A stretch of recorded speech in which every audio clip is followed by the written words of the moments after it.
힐링 여행자 가족 여러분 안녕하세요. 5월 3일 월요일 저녁입니다. 여러분들의 재산은 얼마 있습니까? 이번 영상의 제목입니다.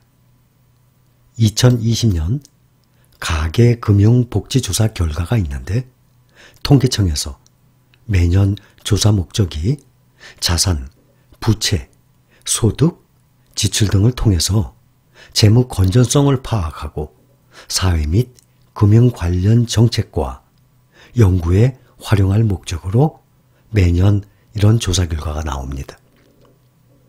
가구의 경제 상황. 올해 보면, 올해가 아니죠. 작년 2020년. 올해는 이제 지나야 내년 초에 또 조사 결과가 나오겠죠. 그런데 순자산이 매년 늘어납니다. 2020년 보면 가구의 자산이 4억 4,543만 원. 그런데 그 4억 4천의 거의 다가 실물 자산입니다. 금융 자산이 있고 실물 자산이 있습니다. 금융 자산은 말 그대로 은행에 저축을 했다든지 또 주식을 투자해서 보유하고 있다든지 또 실물 자산은 대표적으로 부동산, 자동차, 그런데 대부분이 실물 자산이에요. 우리나라는 재산이 금융재산보다 특히 부동산에 많이 몰려있죠. 거기서 가구의 부채가 약 8,250만 원. 그걸 빼야만 순자산이 나오지 않습니까? 2020년, 그러면은 코로나 사태 때문에 얼마나 힘들었던 한 해입니까? 그런데도 불구하고 3억 6,287만 원. 3억 6천이에요. 여러분들의 순재산은 얼마입니까? 4년 전으로 가면 2017년도에 순자산이 3억 1,142만 원. 반올림합니다. 편하게 3억 1천. 그런데 그 다음에 2018년도에는 3억 4천. 3천만 원 올랐죠. 2019년도에는 3억 5,280만 원, 3억 5,300, 1,300 올랐습니다. 그 다음에 2020년에는 3억 6천으로 약 3% 증가했습니다. 만약에 코로나가 아니었으면 더 많이 증가했을 것 같아요.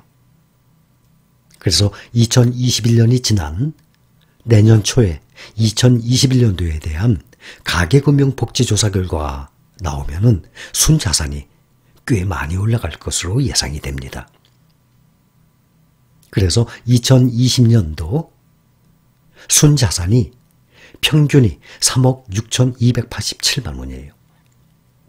그러면 여러분들은 순자산이, 그러니까 부채를 빼야 됩니다. 얼마인가요? 가구의 소득을 봅니다. 2019년도예요. 그러니까 지금보다는 오히려 소득이 적었을 때입니다. 매년 갈수록 소득이 평균적으로 늘어나니까 월급이 늘어나듯이. 5,924만 원이에요. 연간 가구의 소득. 그러면 나누기 12를 해야 되죠. 12개월. 한 달에 가구의 소득 평균이 494만 원. 500만 원이에요. 그게 2019년도예요. 그러면 2020년, 21년, 그러면 500만 원 넘어갔겠네요. 평균이. 전체 가구에 순자산이 적으신 분들은 또 이 말씀 드리면 좀 희망적일 거예요. 전체 가구의 62%가 3억 원 미만의 순자산을 보유하고 있습니다. 아니, 순자산이 평균이 3억 6천인데 전체 가구의 62%가 3억 원 미만의 보유를 하고 있어요. 대신 7%가 10억 원 이상을 순자산 보유하고 있어요. 그러니 부자로 올라갈수록 금액이 엄청나게 불어납니다. 그런데 그 큰 자산을 갖고 있는 사람들이 소수라는 거죠. 그것은 우리나라뿐만 아닙니다. 전 세계 자본주의는 부익부, 빈익빈이라고 합니다. 부자는 점점 더 부자가 되고 가난한 사람들은 점점 더 가난해지게 됩니다. 어쩔 수 없는 현상이에요. 그러한 경쟁 시대에서 내가 어떻게 해야 되겠습니까? 내가 열심히 하는 수 외에는 없어요. 그러면 공산주의, 사회주의 똑같을 것 같아요? 재산이? 아니에요. 여러분들보다 우리나라에서 가까운 예로 전 세계적으로 공산주의, 사회주의 얼마 없죠? 대부분 민주국가고 자본주의 국가들이에요. 근데 가까운 예로 중국 있고 베트남 있습니다. 전에도 말씀을 드렸다시피 저는 중국과 베트남을 아주 많이 여행을 다녔습니다. 그 여행도 수박 겉핥기식으로 그 관광객들 다니는 그런 코스 저는 재미없어서 안 다닙니다. 저는 일반 버스, 중국 요즘 버스비 얼마인지 모르겠네요. 전엔 1원, 2원 그랬거든요. 지금은 물가 올랐으니까 아마 2원, 3원, 4원 그럴지 모르겠어요. 저는 아무 버스나 타고 아무 동네 막 다녀요. 그리고 작은 골목 다 돌아다녀요. 무서워요? 안 무서워요. 밤늦게 뒷골목 다니는 거나 좀 위험스럽지? 낮에 화날 때는요, 사람들 참 착해요. 그리고 이방인들한테 아주 환대를 해줘요, 의외로. 원숭이 보듯이. 그 사람들이 저희 부부를 원숭이 보듯이, 저희 부부 또한 그 사람들을 원숭이 보듯이 봅니다.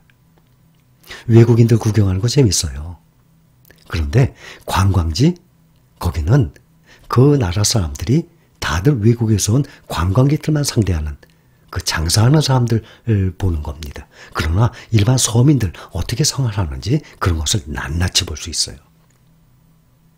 사회주의 공산주의라서 평등할 것 같죠? 경제력이 아니에요. 부익부 빈익빈이 훨씬 강합니다. 너무 차이가 납니다. 베트남의 중국의 일반 서민들 가난한 동네 가보면 우리나라는 그러한 주거 환경 아예 없습니다. 몇십 년 전에 우리나라도 1900 전쟁 후에 50년, 60년대 보면 달동네들 있었죠. 판자촌들 있었죠. 청계천. 그거보다도 열악한 집들이 지금도 베트남과 중국에는 많아요. 그런데 대도시에 가보면 롤스로이스, 벤츠, 독일 3사, 일본 차, 고급 차들 엄청나게 많습니다. 부자요?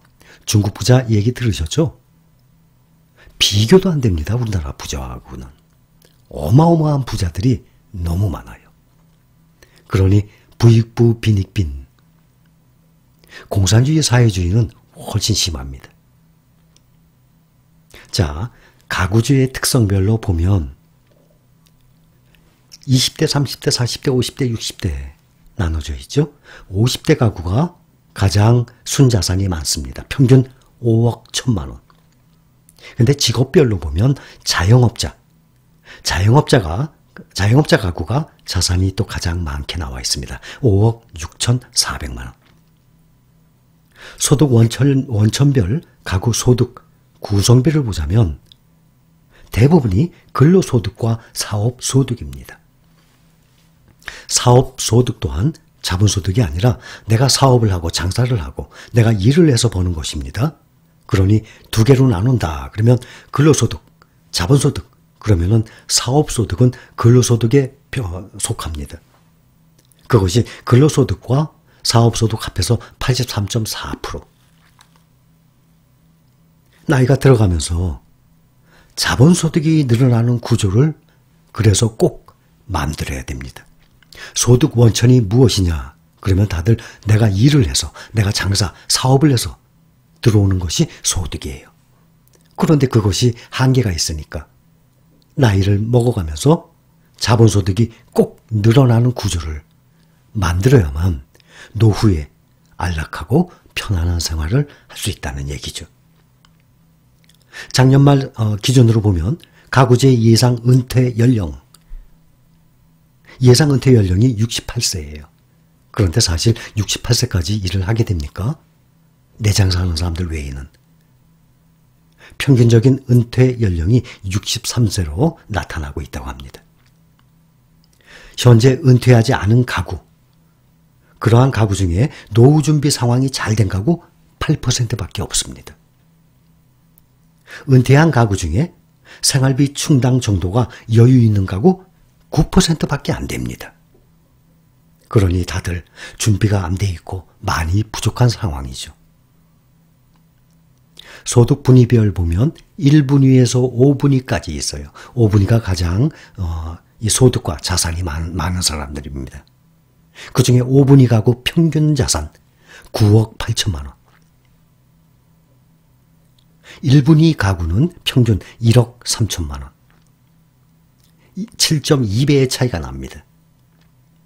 이것은 소득이고 순자산으로 보면 5분위 가구당 자산 보유액은 5분위가 13억 1,482만 원, 13억 1,400이에요. 서울에 아파트 한 채만 있어도 지금은 평균 11억입니다. 4분위 4억 8천. 몇백 몇십만 원은 반올림합니다. 3분위 2억 7천. 2분위 1억 3천. 1분위 가장 낮죠? 3,600만 원. 아마 3,600만 원의 순자산이면 이제 갓 사회생활 하신 그러한 젊은 청년들. 여러분들은 몇 분위에 해당됩니까? 1분위부터 5분위. 5분위 14억, 13억이 넘어요. 여러분들 중에 일부 계실 겁니다. 4분위 4억 8천. 많이 계시죠? 3분위 2억 7천. 아마 평균적으로 이 이상들은 될 것입니다. 2분위 1억 3천. 1분위는 3,600.